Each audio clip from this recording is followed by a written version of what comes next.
ಇವರು ಶಿಕ್ಷಕಿಯರಾಗಿರುವ ಕಾರಣಕ್ಕಾಗಿ ವಿದ್ಯಾರ್ಥಿಗಳೇನಾದ್ರೂ ಈ ಪ್ರಕರಣದಲ್ಲಿ ಭಾಗಿಯಾಗಿದ್ರ, ಈ ದಂಧೆಯಲ್ಲಿ ಅವರನ್ನೇನಾದ್ರೂ ಬಳಸಿಕೊಂಡಿದ್ದಾರ ಅನ್ನುವಂತಹ ವಿಚಾರವನ್ನು ಕೂಡ ಪೊಲೀಸರು ಆರಂಭದಲ್ಲೇ ತನಿಖೆಯನ್ನ ನಡೆಸಿದ್ದಾರೆ. ವಿದ್ಯಾರ್ಥಿ ಸಮೂಹ ಇದರಲ್ಲಿ ಭಾಗಿ ಆಗದೆ ಇರ್ಲಿ, ಅವರು ಬಲಿಪಶುಗಳಾಗದೆ ಇರ್ಲಿ ಅನ್ನೋಂತಹ ಆಶಯ ಅಷ್ಟೇ. ಸ್ನೇಹಿತರೆ ನಮಸ್ಕಾರ, ಹೇಗಿದ್ದೀರಿ? ಕೂಲ್ ಬಸ್ ನ ಈ ಕಂಟೆಂಟ್ ಗೆ ನಿಮ್ಗೆಲ್ರಿಗೂ ಪ್ರೀತಿಯ ಸ್ವಾಗತ. ನಾನು ಕಿಶೋರ್ ರೈ ಕತ್ತಲೆಕಾಡು. 2 ದಿನದ ಹಿಂದೆ ನಾನೊಂದು ಕಂಟೆಂಟ್ ಅನ್ನ ಕೊಟ್ಟಿದ್ದೆ ನಿಮ್ಗೆ. ಕೇರಳದಲ್ಲಿ ಆದಂತಹ ಅಲ್ಲಿ ಬೆಳಕಿಗೆ ಬಂದಂತಹ ಒಂದು ಅಗಾಧವಾದ ಮಾದಕ ವಸ್ತುಗಳ ದಂಧೆಯ ಕುರಿತಾದಂತಹ ವಿಚಾರ, MDMA ದಂಧೆಯಲ್ಲಿ ಶಿಕ್ಷಕಿಯರು ಅರೆಸ್ಟ್ ಆದಂತಹ ವಿಚಾರವನ್ನ ಹೇಳಿದ್ದೆ. ಆರಂಭದಲ್ಲಿ ನಾವು ಕಂಟೆಂಟ್ ಶೂಟ್ ಮಾಡುವಂತಹ ಟೈಮಿಗೆ 2 ಶಿಕ್ಷಕಿಯರು ಮಾತ್ರ ಅರೆಸ್ಟ್ ಆಗಿದ್ರು. ಅದಕ್ಕಿಂತ ಮುಂಚೆ ಒಬ್ಬ ಆಟೋ ಡ್ರೈವರ್ ಅರೆಸ್ಟ್ ಆಗಿದ್ದ. ಅಲ್ಲಿವರೆಗೆ 3 ಮಾತ್ರ ಅರೆಸ್ಟ್ ಆಗಿದ್ದಂಥದ್ದು. ನಮ್ಮ ಕಂಟೆಂಟ್ ಅಪ್ಲೋಡ್ ಆಗುವ ಸಮಯದಲ್ಲಿ ಮತ್ತೊಬ್ಬ ಶಿಕ್ಷಕಿಯನ್ನ ಅರೆಸ್ಟ್ ಮಾಡಿದ್ರು ಅಲ್ಲಿನ ಪೊಲೀಸರು. ಹಾಗಾಗಿ ಕೆಲವರು ಕಾಮೆಂಟ್ ಹಾಕಿದ್ರು, ನೀವು ಮಾಹಿತಿ ಕೊರತೆ ಇದೆ, ನೀವು 2 ಅಂತ ಹೇಳಿದ್ರಿ, 3 ಅರೆಸ್ಟ್ ಮಾಡಿದ್ದಾರೆ ಅಂತ. ಬಟ್ ನಮ್ಮ ಶೂಟಿಂಗ್ ಎಡಿಟಿಂಗ್ ಆ ಟೈಮ್ ನಲ್ಲಿ ಮತ್ತೊಬ್ರು ಅರೆಸ್ಟ್ ಆದಂತಹ ವಿಚಾರ ಹೊರಗೆ ಬಂದಿತ್ತು. ಹಾಗಾಗಿ ಈ ಸಂದರ್ಭದಲ್ಲೂ ಕೂಡ ಈಗ ನಾನು ಆ ಕಂಟೆಂಟ್ ನ ಅಪ್ಡೇಟೆಡ್ ವರ್ಷನ್ ಕೊಡ್ತಾ ಇದ್ದೇನೆ. ಬೇರೆ ಅಲ್ಲಿ ದಿನದಿಂದ ದಿನಕ್ಕೆ ಜೊತೆಗೆ ಗಂಟೆಗೆ ಕಾರ್ಯಾಚರಣೆ ಪೊಲೀಸರು ನಿರಂತರವಾಗಿ 24 hours ಕಾರ್ಯಾಚರಣೆ ಮಾಡ್ತಾ ಇದ್ದಾರೆ. ಬೇರೆ ಬೇರೆ ರೀತಿಯಾದಂತಹ ವಿಚಾರಗಳು ಈ ಪ್ರಕರಣಕ್ಕೆ ಸಂಬಂಧಪಟ್ಟ ಹಾಗೆ ಹೊರಗೆ ಬರ್ತಾ ಇದೆ. ಹಾಗಾಗಿ ಈಗ ನಾವು ಕೊಡ್ತಾ ಇರುವಂತಹ ಕಂಟೆಂಟ್ ಹಾಗೆ ಇದು ಪಬ್ಲಿಷ್ ಆಗುವಂತಹ ಟೈಮಿಗೆ ಅಥವಾ ನೀವು ನೋಡುವ ಟೈಮಿಗೆ ಬೇರೆ ಏನಾದ್ರು ಡೆವಲಪ್ಮೆಂಟ್ ಆಗಿರ್ಲಿಕ್ಕೂ ಸಾಧ್ಯತೆ ಉಂಟು. ಹಾಗಾಗಿ ಅದೇನಾದ್ರೂ ಅಪ್ಡೇಟ್ ಇದ್ರೆ ನಂತರದ ಕಂಟೆಂಟ್ ಅಲ್ಲಿ ಕೊಡ್ತೇನೆ. ಈ ವಿಷಯದಲ್ಲಿ ಈಗ ನಾನು ಮೊನ್ನೆ ಕೊಟ್ಟಾಗ 3 ಅಂತ ಹೇಳಿದಲ್ಲ, ಈಗ ಒಟ್ಟು 5 ಅರೆಸ್ಟ್ ಆಗಿದ್ದಾರೆ. ಆರಂಭದಲ್ಲಿ 2 ಶಿಕ್ಷಕರು ಇದ್ರು, ನಂತರ ಅವರ 2 ಜೊತೆಗೆ ಒಡನಾಟ ಇಟ್ಕೊಂಡಿದ್ದಂತಹ ಜೊತೆಗೆ ಈ ದಂಧೆಯಲ್ಲಿ ಭಾಗಿಯಾದಂತಹ ಮತ್ತೋರ್ವ ಶಿಕ್ಷಕಿಯನ್ನ ಅರೆಸ್ಟ್ ಮಾಡಿದ್ದಾರೆ. ಮತ್ತೊಂದು ಆಘಾತಕಾರಿ ವಿಚಾರ ಅಂತ ಹೇಳಿದ್ರೆ, 1 ಕೋಟಿ ರೂಪಾಯಿ ಟ್ರಾನ್ಸಾಕ್ಷನ್ ಆದಂತಹ ಈ ಡೆಲಿವರಿ ಬಾಯ್ ಒಬ್ಬನನ್ನ ಈ ಪ್ರಕರಣಕ್ಕೆ ಸಂಬಂಧಪಟ್ಟ ಹಾಗೆ ಪೊಲೀಸರು ಅರೆಸ್ಟ್ ಮಾಡಿದ್ದಾರೆ. ಆ ಕುರಿತಾದಂತಹ ಡೀಟೇಲ್ ಅನ್ನು ನಾನು ಹೇಳ್ತೇನೆ. ಅದಕ್ಕಿಂತ ಮುಂಚೆ ನೀವೇನಾದ್ರೂ ಫಸ್ಟ್ ಟೈಮ್ ನಮ್ಮನ್ನ ಸಬ್ಸ್ಕ್ರೈಬ್ ಮಾಡದೆ ನೋಡ್ತಾ ಇದ್ರೆ ಕೂಲ್ ಬಸ್ ಯೂಟ್ಯೂಬ್ ಚಾನಲ್ ಅನ್ನ ಸಬ್ಸ್ಕ್ರೈಬ್ ಮಾಡ್ಕೊಳ್ಳಿ. ಪಕ್ಕದಲ್ಲೇ ಬೆಲ್ ಬಟನ್ ಇದೆ, ಅದನ್ನ ಕ್ಲಿಕ್ ಮಾಡ್ಕೊಂಡ್ರೆ ನಿಮ್ಗೆ ನಮ್ಮ ಕಂಟೆಂಟ್ ಗಳು ರೆಗ್ಯುಲರ್ ಆಗಿ ನಿಮ್ಗೆ ಅಪ್ಡೇಟ್ ಆಗ್ತಾ ಇರುತ್ತೆ. ಜೊತೆಗೆ ಜಾಯಿನ್ ಆಪ್ಷನ್ ಇದೆ. ನಮ್ಮ ಯೂಟ್ಯೂಬ್ ನ ಮೆಂಬರ್ಶಿಪ್ ಅನ್ನು ಕೂಡ ನೀವು ತೆಗೆದುಕೊಳ್ಬಹುದು. ಇನ್ಸ್ಟಾಗ್ರಾಮ್, ಫೇಸ್ಬುಕ್ ನಲ್ಲೂ ಕೂಡ ಕೂಲ್ ಬಸ್ ಚಾನಲ್ ನ ಅಕೌಂಟ್ ಇದೆ, ಅಲ್ಲಿ ನಮ್ಮನ್ನ ಫಾಲೋ ಮಾಡ್ಕೊಳ್ಳಿ ಅಂತ ಕೇಳ್ತಾ, ಕೇರಳದ ಕೋಯಿಕೋಡ್ ಜಿಲ್ಲೆಯ ವಡಗರದಲ್ಲಿ ನಡೆದಂತಹ ಬೆಳಕಿಗೆ ಬಂದಂತಹ ಬೆಳವಣಿಗೆ ಇದು. ಒಂದು ದೊಡ್ಡ ಮಟ್ಟದ ಮಾದಕ ವಸ್ತುಗಳ ದಂಧೆ, ಮಾರಾಟ ದಂಧೆ ಜಾಲವನ್ನ ಪೊಲೀಸರು ಬೆನ್ನತ್ತುತ್ತಾ ಇದ್ದಾರೆ. ಆರಂಭದಲ್ಲಿ ಇದು ಬೆಳಕಿಗೆ ಬಂದಿದ್ದು ಒಬ್ಬ ಆಟೋ ಚಾಲಕನಿಂದ. ಸಫ್ವಾನ್ ಅಂತ ಆತನ ಹೆಸರು. ಆತ ಆಟೋ ಚಾಲಕನಾಗಿ ಕಾರ್ಯನಿರ್ವಹಣೆ ಮಾಡ್ತಾ ಇರ್ತಾನೆ. ಆತ ಈ ದಂಧೆಯಲ್ಲಿ ಈ ರೀತಿ ಅದನ್ನ ಪೂರೈಕೆ ಮಾಡೋದು, MDMA ಪೂರೈಕೆ ಮಾಡೋದ್ರಲ್ಲಿ ತೊಡಗಿಸಿಕೊಳ್ತಾ ಇರ್ತಾನೆ ಅನ್ನುವಂತಹ ಮಾಹಿತಿ ಅಲ್ಲಿನ ಸ್ಥಳೀಯ ಪೊಲೀಸರಿಗೆ ಸಿಗುತ್ತೆ. ಆ ವಿಚಾರದಲ್ಲಿ ಕಾರ್ಯಾಚರಣೆ ನಡೆಸಿದಂತಹ ಸಂದರ್ಭದಲ್ಲಿ 2.1 ಗ್ರಾಂ MDMA ಆತನಿಂದ ಸಿಗುತ್ತೆ. ಸಣ್ಣ ಒಂದು ಪ್ರಮಾಣದ MDMA.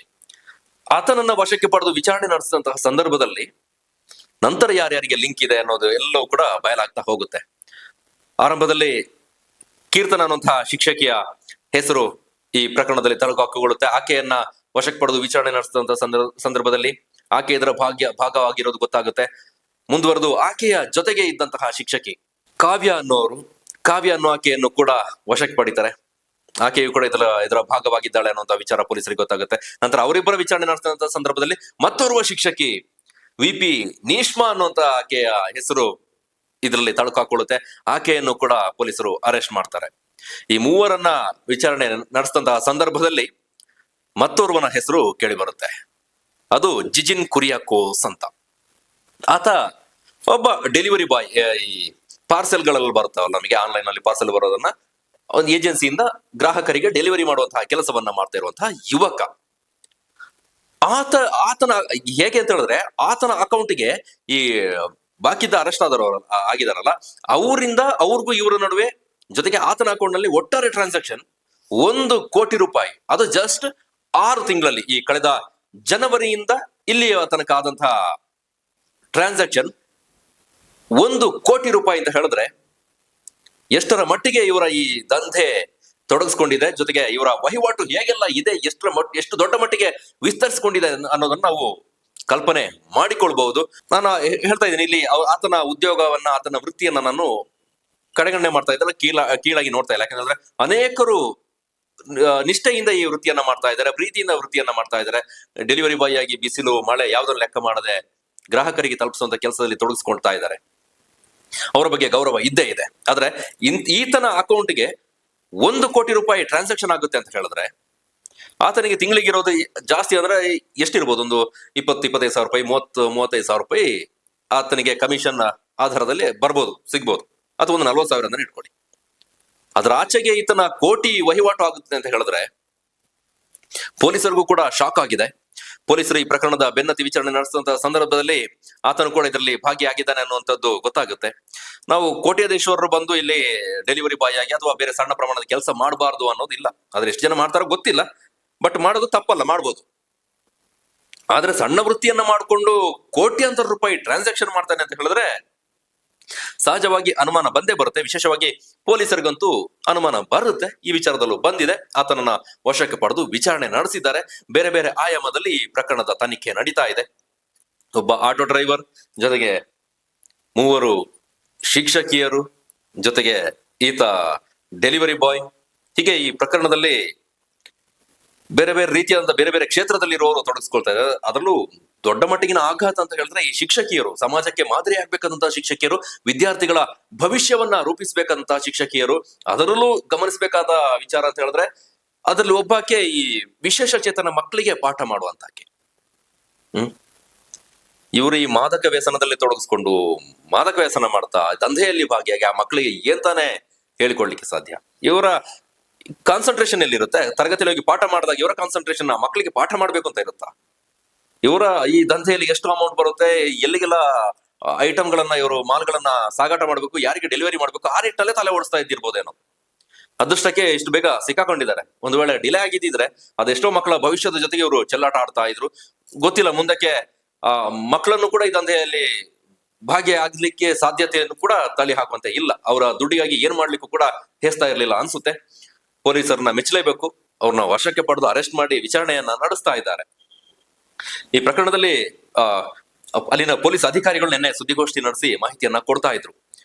ಹಿರಿಯ ಪೊಲೀಸ್ ಅಧಿಕಾರಿ ಕಾರ್ತಿಕನವರು ವಿವರವನ್ನ ಕೊಡ್ತಾ ಇದ್ರು. ನಮಗೆ ಸಾಮಾನ್ಯವಾಗಿ ನಮ್ಮ ಈ ಸುತ್ತಮುತ್ತಲ ನಮ್ಮ ಕೊಡಗು ಜಿಲ್ಲೆಯ ಪೊಲೀಸರು ಅನೇಕ ಈ ಮಾದಕ ವಸ್ತುಗಳ ದಂಧೆಯ ಪ್ರಕರಣವನ್ನ ಬಯಲುಗೆಳಿತಾ ಇರ್ತಾರೆ. ಸಣ್ಣ ಸಣ್ಣ ಪ್ರಮಾಣದಿಂದ ಹಿಡಿದು ದೊಡ್ಡ ಪ್ರಮಾಣದವರೆಗೂ ಕೂಡ ದಂಧೆಯನ್ನ ಬಯಲುಗೆಳೆದಿದ್ದಾರೆ. ಅನೇಕ ಕೇಸ್ಗಳಲ್ಲಿ ಏನಾಗುತ್ತೆ ಅಂತ ಹೇಳಿದ್ರೆ ಒಂದು ಸಣ್ಣ ಪ್ರಮಾಣದ ಮಾದಕ ವಸ್ತುಗಳು ಬರ್ತದೆ, ಸಿಗುತ್ತೆ. ಅದನ್ನ ಸರಿಯಾದ ಎವಿಡೆನ್ಸ್ ಅಂತ ಅವರಿಗೆ ಪ್ರೊಡ್ಯೂಸ್ ಮಾಡಕ್ಕೆ ಆಗೋದಿಲ್ಲ. ಇಂತಿಷ್ಟು ಪ್ರಮಾಣದ ಮಾದಕ ವಸ್ತುಗಳು ಇರಬೇಕು ಅನ್ನೋಂಥ ನಿಯಮ ಏನೆಲ್ಲ ಇದೆ, ಅದಿರ್ಲಿ. ಆ ಪೊಲೀಸ್ ಅಧಿಕಾರಿ ಕೂಡ ಅದನ್ನ ಹೇಳಿದ್ರು. ನಮಗೆ ಅದು ಕೇವಲ 2.1 ಗ್ರಾಮ್ ಅಂತ ನಾವು ಲಘುವಾಗಿ ಪರಿಗಣಿಸಬಹುದಿತ್ತು, ಆದ್ರೆ ಆ ರೀತಿ ಮಾಡ್ಲಿಲ್ಲ. ಅದರ ಹಿಂದೆ ಬಿದ್ದು ನಾವು ಹೋದ್ವಿ. ಆಗ ನಮಗೆ ಒಂದೊಂದೇ ವಿಚಾರಗಳು ಬರೋದಕ್ಕೆ ಶುರುವಾಯಿತು. ಇದೀಗ ಸದ್ಯಕ್ಕೆ ಇಲ್ಲಿವರೆಗೆ ಬಂದಿದೆ. ಇದರ ಅಗಾಧತೆ ಇಲ್ಲಿಗೆ ನಿಲ್ಲೋದಿಲ್ಲ. ನಮಗೆ ಈ ಸಣ್ಣ ಪ್ರಮಾಣದ ಮಾಲು ಇಲ್ಲಿಗೆ ಬಂದು ತಲುಪಿದೆ ಅಲ್ಲ, ಆದ್ರೆ ಈ ಸಣ್ಣ ಪ್ರಮಾಣದಲ್ಲಿ ಬರ್ಬೇಕು ಅಂತ ಹೇಳಿದ್ರೆ ಅದರ ಹಿಂದೆ ಒಂದು ದೊಡ್ಡ ಪ್ರಮಾಣದ ವಹಿವಾಟು ನಡೀತಾ ಇರುತ್ತೆ. ಅದರ ಇನ್ನೊಂದು ರೀತಿಯ ವಹಿವಾಟು ನಡೀತಾ ಇರುತ್ತೆ.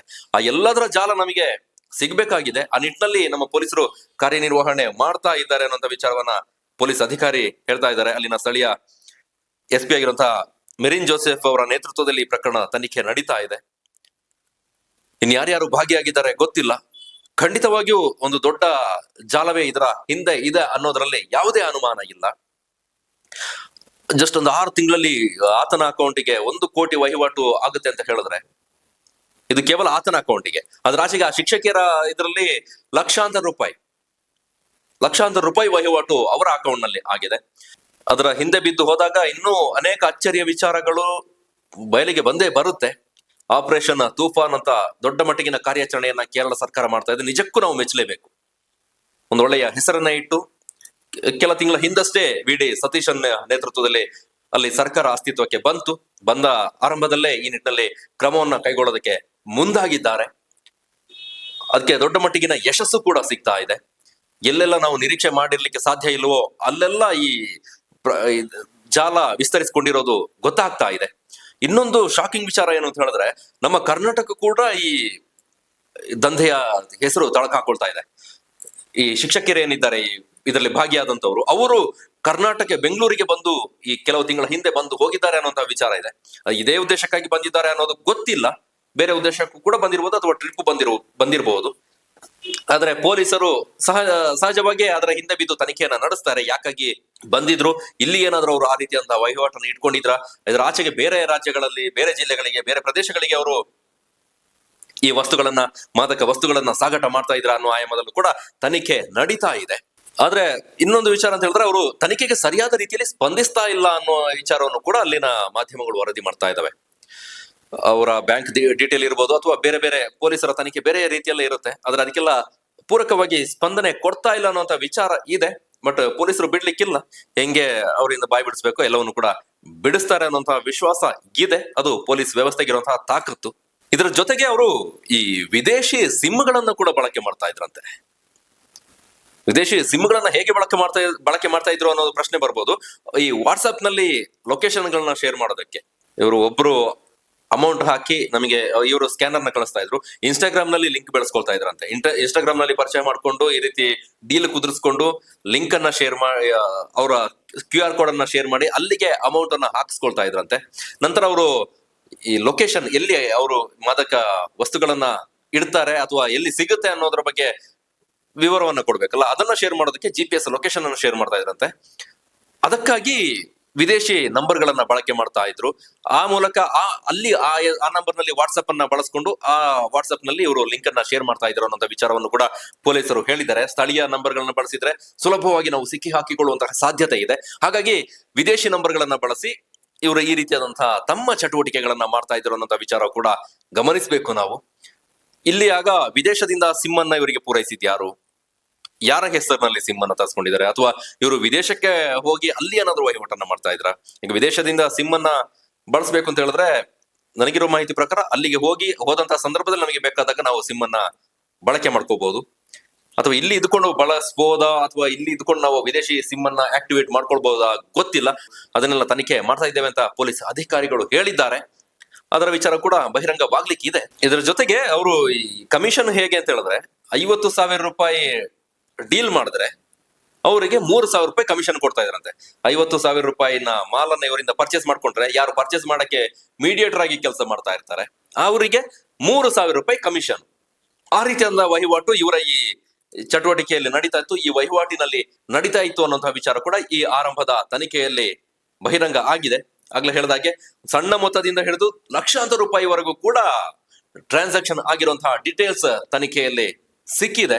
ಇನ್ನೊಂದು ಪ್ರಶ್ನೆ ನಮ್ಗೆ ಸಹಜವಾಗಿ ಉದ್ಭವಿಸುತ್ತೆ, ಇವರು ಶಿಕ್ಷಕಿಯರಾಗಿರುವ ಕಾರಣಕ್ಕಾಗಿ ವಿದ್ಯಾರ್ಥಿಗಳೇನಾದ್ರೂ ಈ ಪ್ರಕರಣದಲ್ಲಿ ಭಾಗಿಯಾಗಿದ್ರ, ಈ ದಂಧೆಯಲ್ಲಿ ಅವರನ್ನೇನಾದ್ರೂ ಬಳಸಿಕೊಂಡಿದ್ದಾರ ಅನ್ನುವಂತಹ ವಿಚಾರವನ್ನು ಕೂಡ ಪೊಲೀಸರು ಆರಂಭದಲ್ಲೇ ಈ ತನಿಖೆಯನ್ನ ನಡೆಸಿದ್ದಾರೆ.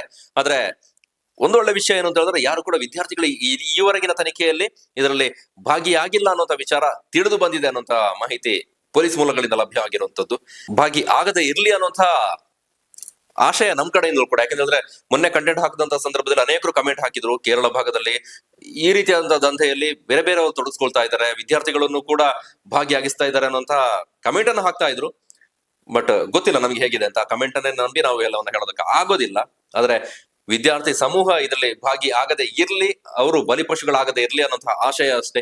ಯಾಕಂದ್ರೆ ಅವರ ಭವಿಷ್ಯ ಬೇರೆ ದಿಕ್ಕಿನಲ್ಲಿ ಸಾಗಬೇಕಾಗುತ್ತೆ, ಎಜುಕೇಶನ್ ಕಡೆ ಫೋಕಸ್ ಮಾಡ್ಬೇಕಾಗುತ್ತೆ. ಇಂಥ ವಿಚಾರದಲ್ಲಿ ತೊಡಗಿಸ್ಕೊಂಡಾಗ ಅದು ಬೇರೆ ರೀತಿಯಲ್ಲಿ ಸಾಗುತ್ತೆ, ಅವರ ಭವಿಷ್ಯವು ಕೂಡ ನಿರ್ನಾಮ ಆಗೋದ್ರಲ್ಲೂ ಕೂಡ ಯಾವುದೇ ಡೌಟ್ ಇಲ್ಲ. ನೋಡೋಣ ಈಗ ಈ ಪ್ರಕರಣಕ್ಕೆ ಪರ್ಟಿಕ್ಯುಲರ್ ಈ ಪ್ರಕರಣಕ್ಕೆ ಸಂಬಂಧಪಟ್ಟ ಹಾಗೆ 5 ಮಂದಿ ಅರೆಸ್ಟ್ ಆಗಿದ್ದಾರೆ. ಅದರ ಆಚೆಗೆ ಕಳೆದ 1-1.5 ತಿಂಗಳಲ್ಲಿ ಬೇರೆ ಬೇರೆ ಕಡೆಗಳಲ್ಲಿ ಪೊಲೀಸರು ಕಾರ್ಯಾಚರಣೆಯನ್ನ ನಡೆಸಿ 200ಕ್ಕೂ ಅಧಿಕ ಮಂದಿಯನ್ನ ಬಂಧಿಸಿದ್ದಾರೆ, ವಿಚಾರಣೆ ನಡೆಸಿದ್ದಾರೆ, ಪ್ರಕರಣದ ತನಿಖೆಯನ್ನ ನಡೆಸ್ತಾ ಇದ್ದಾರೆ. ಆದ್ರೆ ಇಷ್ಟು ದೊಡ್ಡ ಮಟ್ಟಿಗಿನ ಪ್ರಮಾಣದಲ್ಲಿ ಸಿಕ್ಕಿರ್ಲಿಲ್ಲ. ಈ ಪ್ರಕರಣದಲ್ಲಿ ಸಿಕ್ಕಿದೆ. ಇದರ ಜಾಲವನ್ನ ಹಿಡಿದು ಈ ಪ್ರಕರಣದ ಬೇರು ಎಲ್ಲೆಲ್ಲ ವಿಸ್ತರಿಸಿಕೊಂಡಿದೆ, ಎಲ್ಲಿಗೆಲ್ಲ ಹೋಗಿದೆ, ಎಲ್ಲಿಗೆಲ್ಲ ಸಪ್ಲೈ ಆಗ್ತಾ ಇದೆ, ಯಾರೆಲ್ಲ ಇದರ ಪಾಲುದಾರರು, ಯಾರೆಲ್ಲ ಈ ದಂಧೆಯಲ್ಲಿ ಭಾಗಿದಾರರು ಅನ್ನೋದ ನಿಟ್ಟಿನಲ್ಲಿ ತನಿಖೆ ಆಗ್ತಾ ಇದೆ. ಆದಷ್ಟು ಬೇಗ ತನಿಖೆಯನ್ನ ನಡೆಸ್ತೇವೆ. ಇನ್ನೊಂದಷ್ಟು ಕಾಲ ಸಮಯಾವಕಾಶ ಇದೆ. ಸೂಕ್ಷ್ಮ ಕೇಸ್ ಆದ ಕಾರಣಕ್ಕಾಗಿ ನಮಗೆ ಸಮಯ ಬೇಕಾಗುತ್ತೆ, ಏಕಾಏಕಿ ನಮಗೆ ಮಾಡೋದಕ್ಕೆ ಆಗೋದಿಲ್ಲ. ಎಲ್ಲವನ್ನು ಕೂಡ ನಾವು ಸೂಕ್ಷ್ಮವಾಗಿ ಗ್ರಹಿಸಿಕೊಂಡು ಬೇರೆ ಬೇರೆ ಆಯಾಮದಲ್ಲಿ ತನಿಖೆ ನಡೆಸಬೇಕಾದಂತಹ ಅನಿವಾರ್ಯತೆ ಇದೆ ಅನ್ನೋಂತಹ ವಿಚಾರವನ್ನು ಪೊಲೀಸ್ ಅಧಿಕಾರಿಗಳು ಹೇಳಿದ್ದಾರೆ. ಹಾಗಾಗಿ ಏನಿಲ್ಲ ಅಂದ್ರೂ ಒಂದು 4-5 ತಿಂಗಳ ಒಳಗೆ ಈ ಸ್ಪಷ್ಟ ಚಿತ್ರಣ ಸಿಗ್ಲಿಕ್ಕಿದೆ. ಯಾರ್ಯಾರು ಇದ್ದಾರೆ, ಕಿಂಗ್ ಪಿನ್ಗಳು ಯಾರು, ಪೆಡ್ಲರ್ಗಳು ಯಾರು.